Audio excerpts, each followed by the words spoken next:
सेटिंगचा विजय झाला आणि आमच्यासारख्या कार्यकर्त्यांचा पराजय झाला. ठीक आहे, तिकिटेचा भुकार नाहीये, मला नगरसेवक पदाची गरजही नाही. मित्रांना सांगू इच्छितो की मी इलेक्शन लढत नाहीये. का? कारण सेटिंगचा विजय झाला आणि आमच्यासारख्या कार्यकर्त्यांचा पराजय झाला. ते जे डर्टी पॉलिटिक्स म्हणतात ना, घाणेरडं राजकारण, ते घाणेरडं राजकारण आमच्या बाबतीत झालं, माझ्या बाबतीत का अनेकांच्या बाबतीत झालं. म्हणजे तो बीव्हीएम मध्ये असू द्या, भाजपामध्ये असू द्या, शिवसेनामध्ये असू द्या, या इतर कुठल्या पक्षांमध्ये असू द्या, पण शिवसेना आणि भाजपामध्ये हे होत राहतं. पण शिवसेनेमध्ये हे जास्त झालंय की बाहेरून आलेल्यांना तिकीट दिलं, हे झालं ते झालं, ते असू द्या, मला त्याच्यात पडायचं नाहीये. त्यांना लखलाप, त्यांना चांगले वाटले असतील, आमच्यापेक्षा चांगले वाटले असतील, हरकत नाही, त्यांना लढू द्या, त्यांना माझ्या शुभेच्छा. परंतु मला एवढंच सांगायचं आहे की माझ्यासारखा कार्यकर्ता, एक पॉलिटिकल ऍक्टिव्हिस्ट, चळवळीचा कार्यकर्ता, त्याला तिकीट दिलं गेलं नाही, त्याला शेवटपर्यंत आश्वासन दिलं गेलं, तिकीट दिलं. मी काय तिकिटेचा भुकार नाहीये, मला नगरसेवक पदाची गरजही नाही. मला असंच, मी तुम्ही पाहिलं असेल, मी अशाच लढाया लढतोय. आमदारांविरुद्ध लढल्या, सरकार विरुद्ध लढली, पोलिसांविरुद्ध लढली, या व्यवस्थेविरुद्ध लढली. या लढाया माझ्या चालू राहतील. मला नगरसेवक पद मिळालं काय आणि नाही मिळालं काय, शेवटी मला माझी लढाई लढायची आहे. मला ती क्रांती, मी क्रांतीचा एक पूजा करतो, एक चाहता आहे, आणि ती क्रांती मला घडवायची आहे. त्याच्यामुळे मला या पदाची गरज नाहीये आणि मी माझं काम नेहमी करत राहीन.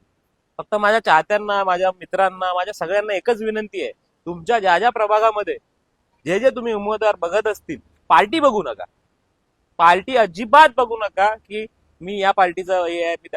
सुशिक्षित जे उमेदवार असतील, चांगले उमेदवार, तर बघा, शोधा. मग तो अपक्ष का असेना किंवा तो कुठल्याही पार्टीचा का असेना, त्या सुशिक्षित उमेदवाराला द्या.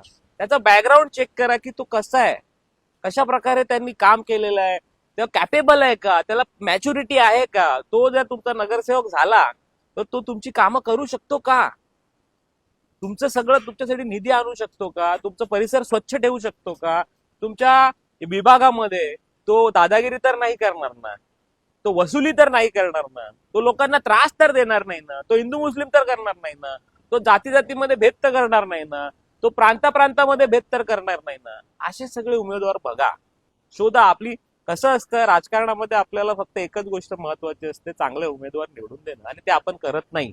पण मी तुम्हाला कळकळीची विनंती करून सांगतो, पार्टी पक्ष बघू नका, चांगल्या उमेदवारांना निवडून द्या. मी स्वतः चांगल्या सुशिक्षित उमेदवारांचा ह्या 15 दिवस प्रचार करणार आहे. मग मी पार्टी बघणार नाही. मी आतापर्यंत तुम्हाला शिवसेना करत होतो, खाली मी तुम्हाला पोस्टर टाकतो, खाली शिवसेना उपजिल्हा प्रमुख. मला आता फक्त सुशिक्षित उमेदवारांचा प्रचार करायचा आहे. मी पार्टी बघणार नाही. मग तो बीवेचा असू द्या, बीजेपीचा असू द्या, इतर कुठल्याही पक्षाचा असू द्या, मी त्या उमेदवाराचा प्रचार करणार आहे, डिजिटल प्रचार करणार आहे. आणि जो उमेदवार चांगला असेल, अपक्ष असला तरी, अपक्ष पण असेल चांगला उमेदवार, तर त्याच्या वॉर्डामध्ये जाऊन मी चौकसभा घेणार आहे.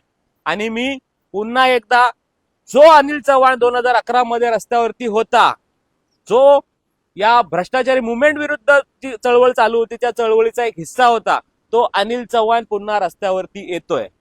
जय हिंद, जय भारत, भारत माता की जय, वंदे मातरम, इन्कलाब जिंदाबाद.